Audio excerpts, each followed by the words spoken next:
The hangar base smelled like burnt metal and old fuel. Derek Walsh pulled his jacket tighter as he walked around his cargo ship, checking for damage after the rough landing. Station Outpost Gamma 7 was always cold, always half broken, and always too expensive for repairs. He kicked at a loose panel near the landing strut and heard something that made him freeze. A whimper, soft and scared, like a hurt animal hiding from predators. Derek crouched low and peered beneath his ship. Two glowing eyes stared back at him from the shadows. They blinked once, twice, then disappeared deeper into the darkness. "Hey," Derek called softly. "You okay back there?" Silence. Then a small voice spoke in broken standard. "Please do not hurt." Derek's eyebrows shot up. Whatever was hiding under his ship could talk.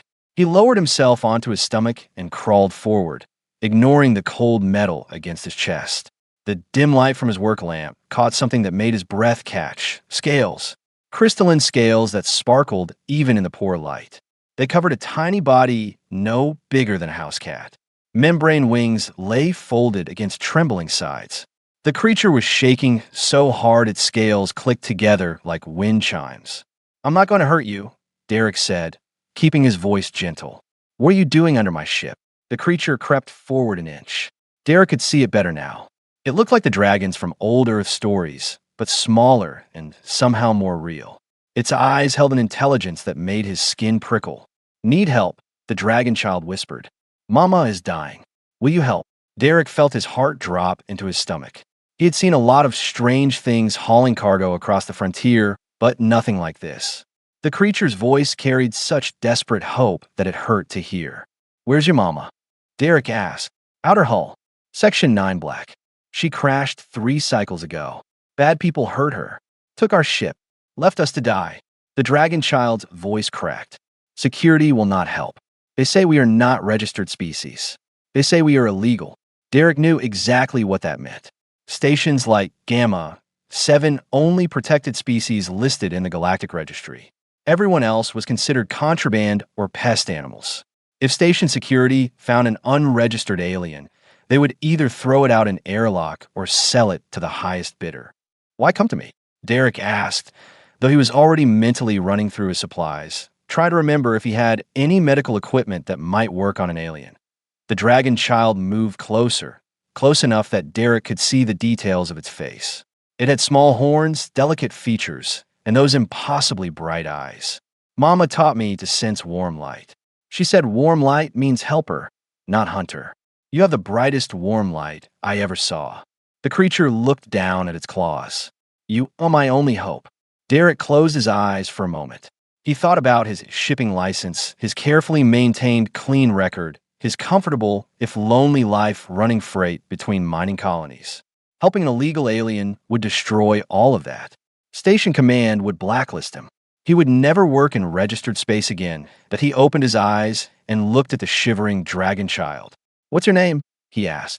"It translates to bright in your language." "Okay, bright. I'm Derek." He extended his hand slowly. After a moment's hesitation, the dragon child placed one tiny clawed hand in his palm. The scales felt warm and smooth, like polished glass heated by the sun. "Let's go find your mama." Bright's eyes went wide with relief and gratitude. The emotion hit Derek like a physical wave in his chest, warm and overwhelming. He gasped and pulled back slightly. "Sorry," Bright said quickly. "Emotions leak when I am scared. I will try to control." Derek shook his head, still recovering from the strange sensation. "It's okay. Just warn me next time." He glanced around the empty hangar. "We need to move fast. If security sees you, this gets a lot harder." He pulled off his jacket and held it open. Bright understood immediately and climbed inside, curling up against Derek's chest. The dragon child's body heat seeped through his shirt, warmer than he expected. Derek zipped the jacket carefully and stood up. To anyone watching, he just looked like a pilot walking through the station.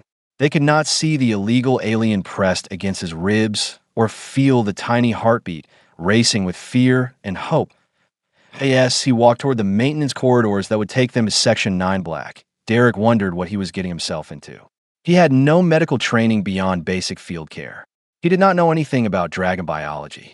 He was risking everything for a species he had never even heard of before today, But when Bright shifted slightly inside his jacket and whispered a quiet thank you, Derek knew he had made the right choice. Some decisions were not about logic or safety. Some decisions were about looking into desperate eyes and choosing to be the kind of person who helped instead of walking away. The corridor ahead was dark and cold. Derek checked his portable scanner and started walking. Somewhere in the abandoned sections of this dying station, a mother dragon was fighting to stay alive for her child. And Derek Walsh, freight hauler and now, apparently, dragon rescuer, was going to make sure she succeeded. The maintenance corridors stank of rust and stale air.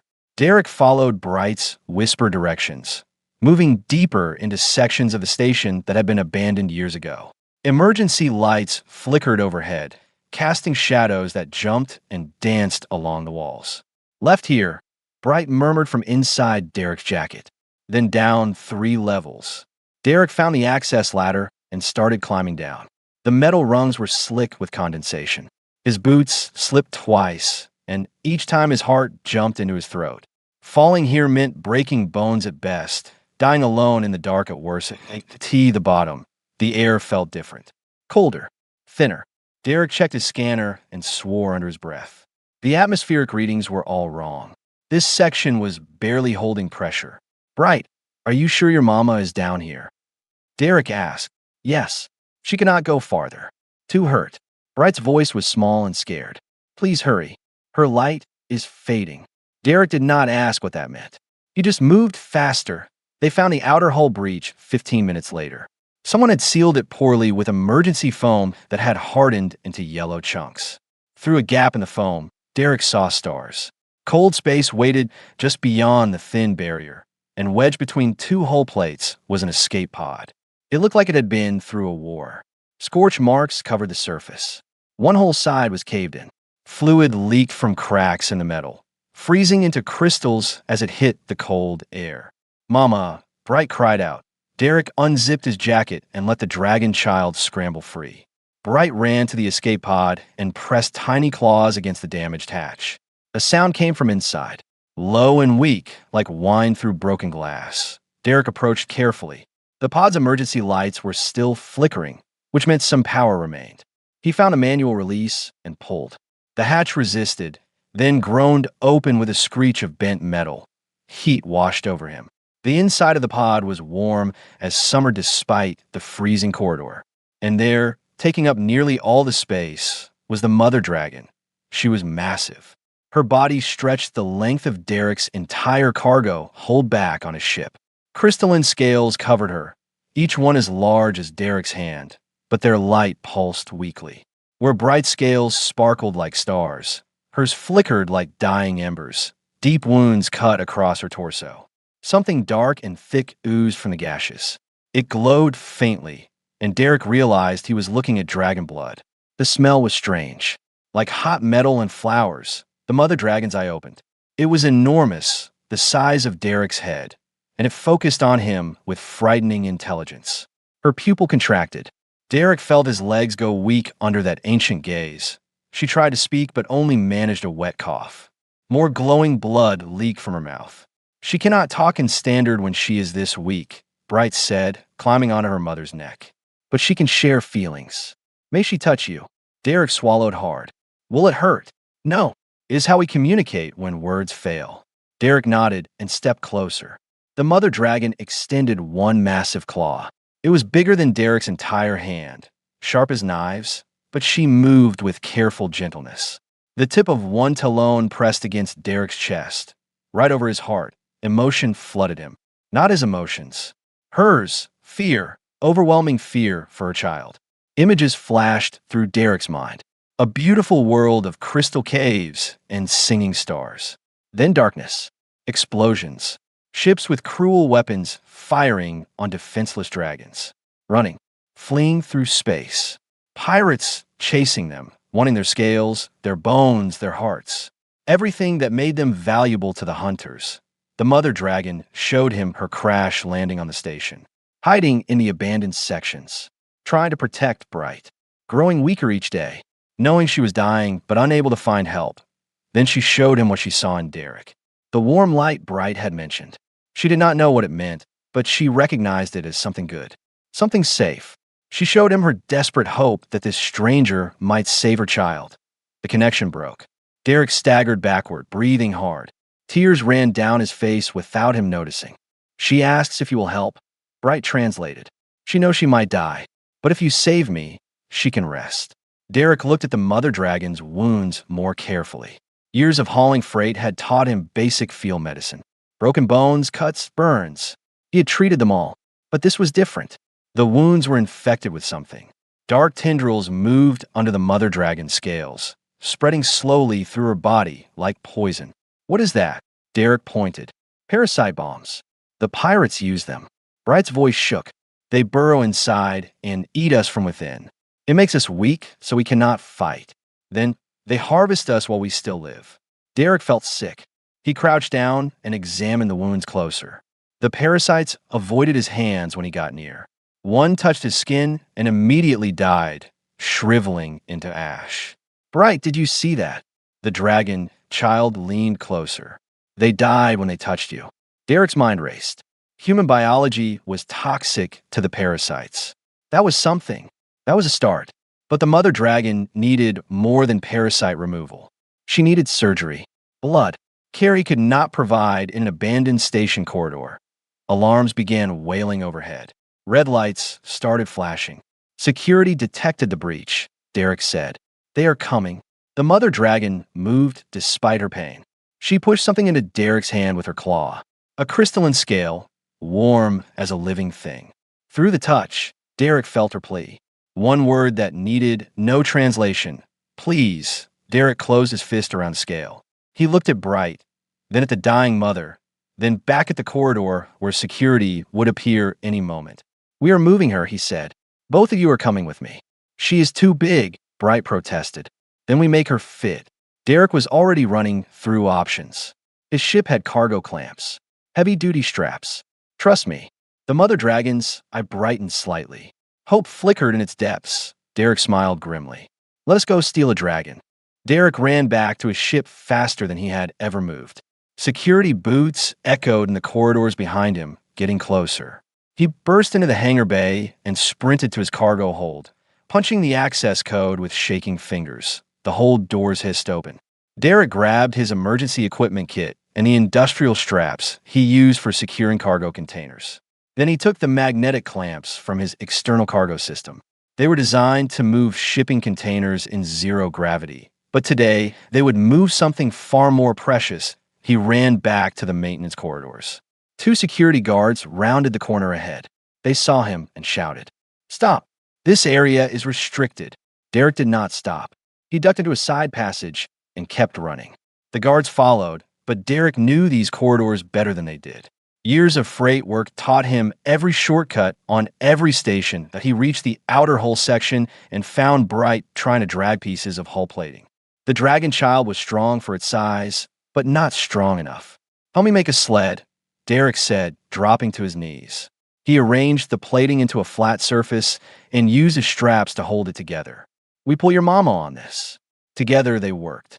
Derek's hands moved fast, tying knots and securing the makeshift sled. Bright used small claws to thread straps through gaps Derek could not reach. They made a good team. The mother dragon watched with dim eyes. She was fading. Derek could see it in how her scales barely glowed anymore. "Now the hard part," Derek said.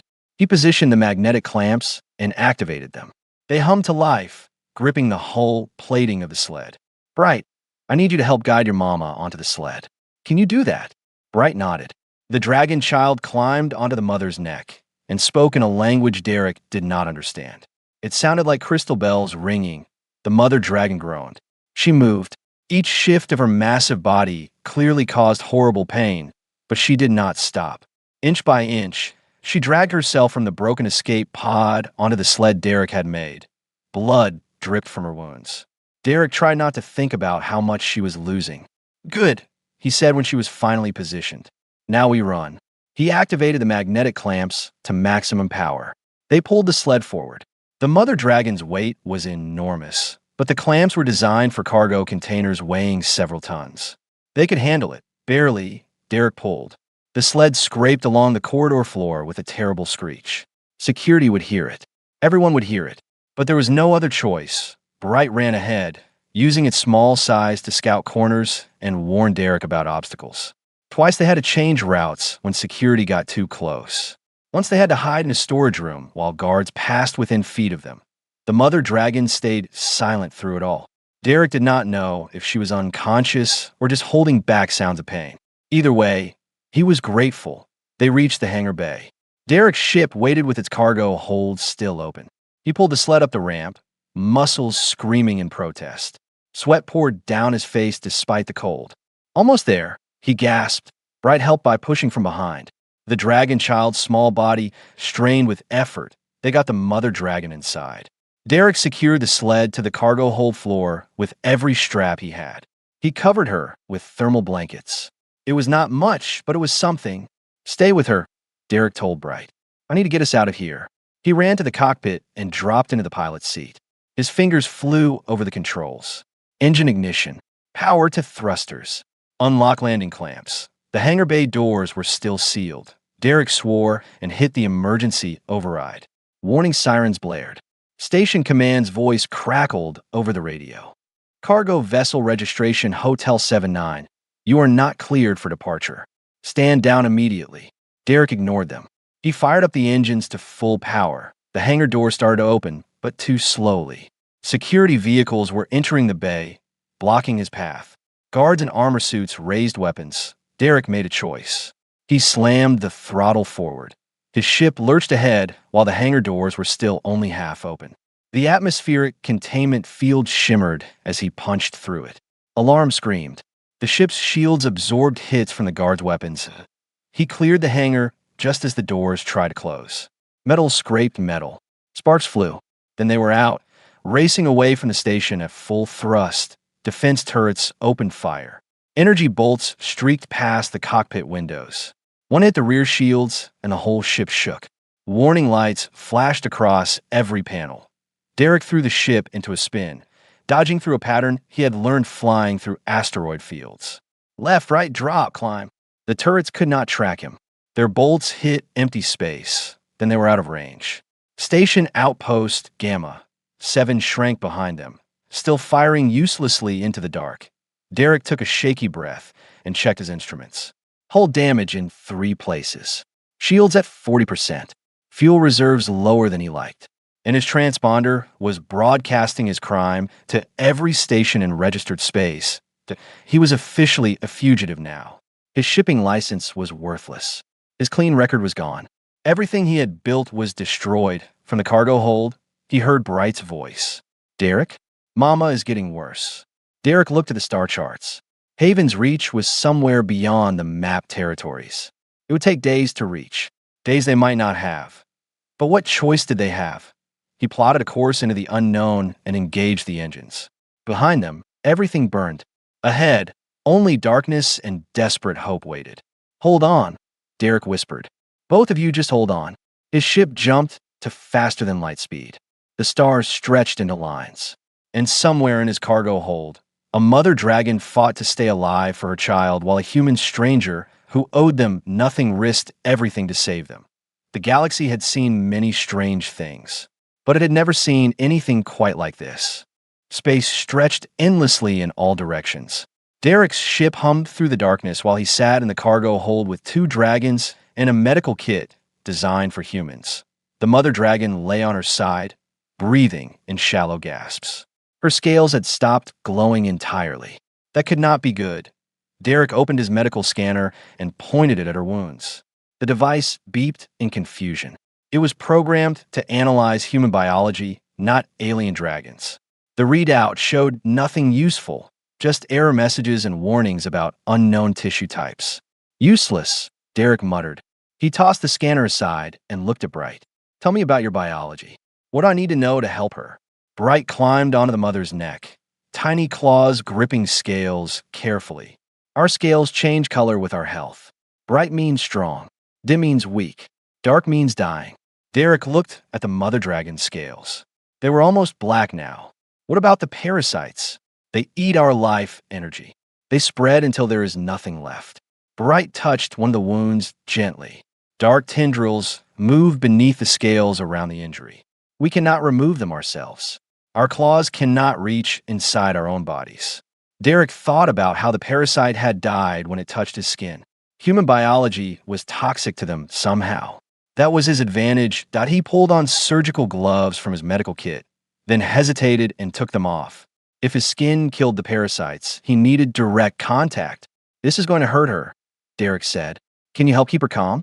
Bright nodded and pressed close to the mother dragon's head, whispering in the crystal bell language. Derek took a deep breath and pressed his fingers into the first wound. The mother dragon's body went rigid. A sound like breaking glass came from her throat, but she did not pull away. Derek felt the parasites under his hands. They wriggled and twisted, trying to burrow deeper. But when they touched his skin, they began to die. He pulled them out one by one, dropping the shriveling creatures onto the floor where they turned to ASH. It took hours. Derek's hands cramped. His back ached from bending over. Sweat dripped into his eyes. But he did not stop. By the time he finished, the mother dragon had lost consciousness. Derek had removed hundreds of parasites from her wounds. His hands were covered in glowing dragon blood that slowly faded to nothing as it dried. Is she better? Bright asked in a small voice. The parasites are gone, Derek said, but she still needs so much more. Blood, real medical care. He looked at his ship's basic supplies. I'm just a freight hauler, Bright. I do not know if I can save her. Bright looked at Derek with those impossibly bright eyes. You are trying. That is more than anyone else did. Derek cleaned and bandaged the wounds as best he could. He covered the mother dragon with every blanket on the ship. Then he sat back against the cargo hold wall, exhausted. Bright curled up next to him. The dragon child's warmth seeped through Derek's shirt. Tell me about your world, Derek said. What was it like? Bright was quiet for a moment. Then the dragon child began to speak. We lived in crystal caves that sang when the wind blew through them. Every dragon had their own song. Mama's song was like thunder and rain together, beautiful and strong. Bright's voice grew sad. The hunters came because they wanted our scales. They make powerful weapons and beautiful jewelry. They did not care that we were people. They only saw profit. How many of you escaped? I do not know. Mama grabbed me and ran. I saw others fleeing too, but I do not know if they survived. Bright looked up at Derek. What about your world? What is Earth like? Derek smiled slightly. Water everywhere. Huge oceans that stretch beyond sight. Forests with trees taller than buildings. Animals of every kind. He thought about home, which he had not seen in years. I grew up near the ocean. Every morning, I could hear waves. It sounds beautiful. It was. Derek glanced at the mother dragon. Her breathing seemed a little steadier. Maybe removing the parasites had helped. Why did your mother mention Haven's Reach? What is that place? A legend. A world where the old protectors once lived. Mama said if we could reach it, we would be safe. The old protectors promised to guard all dragons who found their way there. Derek accessed his ship's computer and searched for any reference to Haven's Reach in the star charts. Nothing appeared in registered space. But Bright had given him coordinates the mother dragon remembered. They pointed to a region beyond explored territory. We will find it, Derek promised. Days passed. Derek fell into a routine. He monitored the mother dragon's condition. Her scales slowly began to glow again, shifting from black to dark gray. It was progress that he learned words in the dragon language from Bright. Simple things. Hello. Thank you. Friend. The sounds were hard to make with a human throat, but Bright was patient. In return, Derek taught Bright about human things. How to read star charts. How ships worked. Stories about Earth. They shared meals together. Derek's rations were not suitable for dragons, but Bright could eat some of the mineral supplements Derek kept for analyzing asteroid samples. Apparently, dragon biology needed certain crystals to stay healthy. On the fourth day, something changed. Derek was checking the mother dragon's wounds when her massive eye opened. It focused on him with sudden clarity. She spoke. The word was standard, carefully formed. Thank you. Derek nearly fell over in surprise. You can talk. Some. Hard. She took a labored breath. You saved my child. Save me. Why? Derek thought about the question. Why had he thrown away his life for strangers? Because you needed help, he said simply. Because Bright asked me to. Because it was the right thing to do. The mother dragon studied him.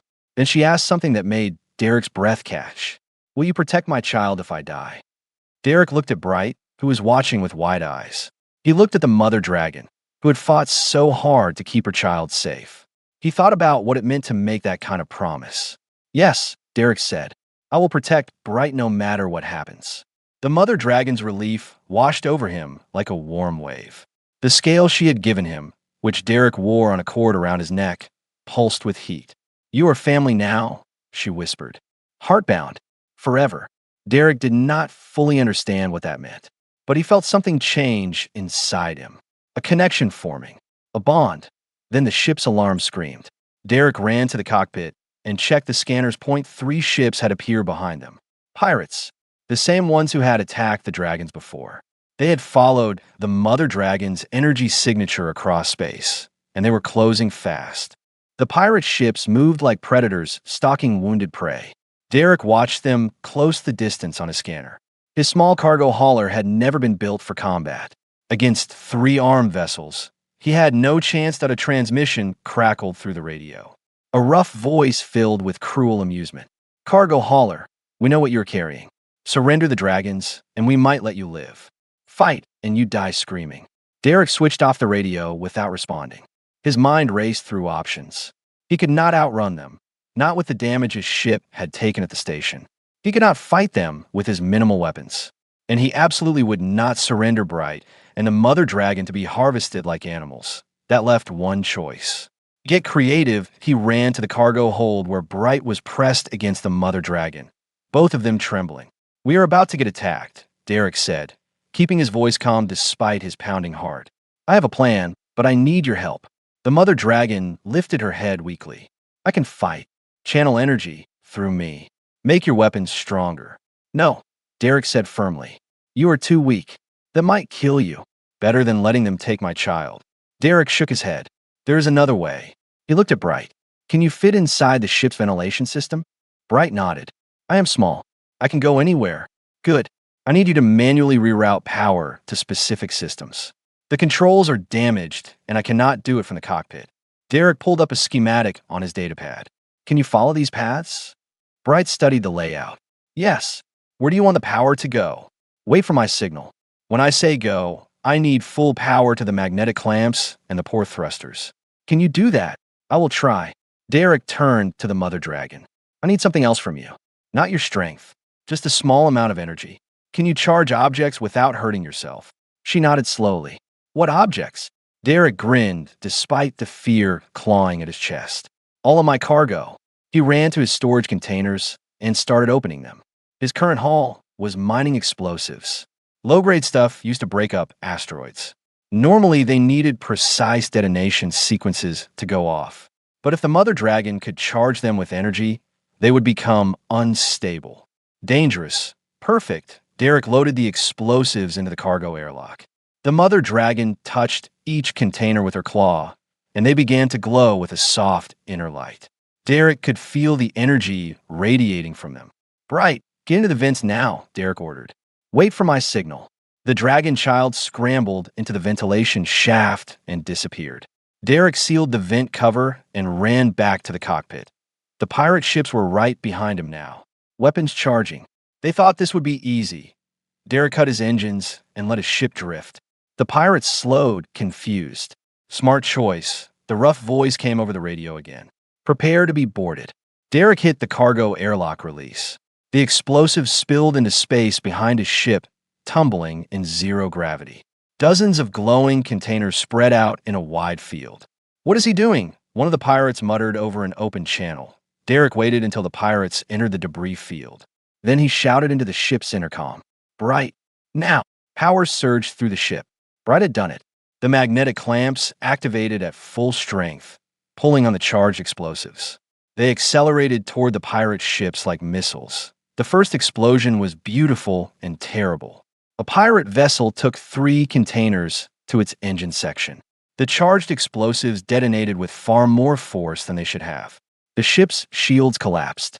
Its engines erupted in flames. The second pirate ship tried to dodge, but flew right into more explosives.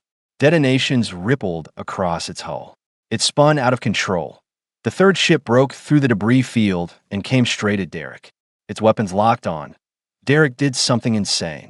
He used his port thrusters at full power, spinning his cargo hauler in a tight circle. Then he aimed his ship's reinforced bow at the pirate vessel. His cargo hauler was built to push asteroids. The bow section was solid metal, designed to take impacts that would destroy normal ships. The pirate fired. Energy bolts slammed into Derek's shields. Warning screamed, but Derek did not change course. "Come on," he whispered, just a little closer. The pirate ship grew larger in his window. Derek could see details now. Gun ports, bridge windows, the shocked faces of the crew realizing what he was about to do. Impact, Derek's ship smashed into the pirate vessel like a hammer. The reinforced bow punched through their shields and crunched into their engine section. Metal screamed. Explosions ripped through both ships. Derek was thrown against his restraints. His head cracked against the headrest. Lights flickered. Systems failed. The whole ship shuddered and went dark. Emergency power kicked in. Red lights illuminated the cockpit. Derek checked the damage readouts and felt his stomach drop. Hull breached in 4 places. Life support failing. Engines completely destroyed. They were dead in space that he unbuckled and stumbled to the cargo hold. Bright crawled out of the vents, looking shaken but unhurt. The mother dragon lay where she had been, her scales dim again from the effort of charging the explosives. "Is it over?" Bright asked. Derek checked the external cameras. The 3 pirate ships were either destroyed or fleeing. They had won, but his ship was dying. "Mama," Bright cried, running to the mother dragon. She opened her eyes and looked at Derek. He saw understanding there. She knew what was happening. "Take Bright," she whispered. "Save my child." "I am not leaving you," Derek protested. The mother dragon began to glow, not with health, but with something else. Power. She was using the very last of her life energy. "What are you doing?" Derek asked. She did not answer with words. Instead, crystalline material began to form around Derek and Bright. A cocoon of living crystal, strong and warm. It sealed them inside, protecting them. "No," Derek shouted. "Stop. You will kill yourself." "Already dying," the mother dragon said, her voice fading. "This way I choose. This way my child lives." The cocoon lifted them. Derek felt movement. The mother dragon was using the last of her strength to push them out of the dying ship. Through the crystal, Derek watched as his cargo hauler drifted away. The mother dragon lay inside, her light fading. She looked at them one final time. "Protect her," she whispered, though Derek heard it in his mind rather than his ears. "Be the father she needs." Then her light went out. Derek and Bright floated in space, sealed in the crystal cocoon. Bright was crying, and Derek held the small dragon close. They drifted in the darkness while the ship that had saved them became a tomb for the mother who had sacrificed everything.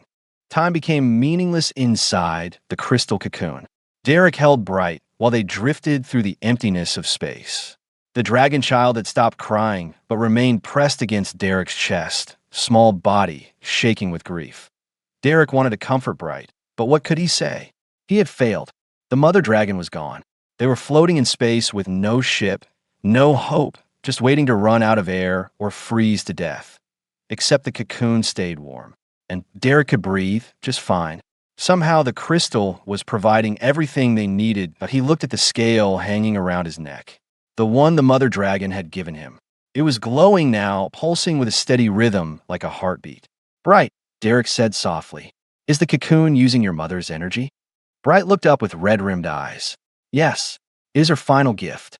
It will keep us alive until we are found. And if no one finds us, then we drift forever." Bright said it without emotion, too exhausted from grief to care. Derek held the small dragon tighter. He had promised the mother he would protect Bright. He would not break that promise. Even in death, hours passed. Or maybe days. Derek could not tell anymore. He dozed fitfully, waking from dreams of explosions and dying light.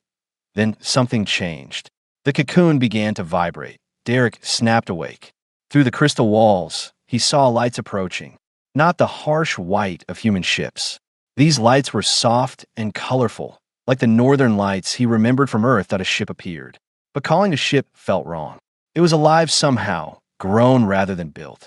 Its hull was made of the same crystalline material as the cocoon. Beautiful geometric patterns covered its surface, glowing with inner light. "What is that?" Derek whispered. Bright's eyes went wide. Dragon ship. From Haven's Reach. They found us. The ship extended something like a tractor beam, but gentler.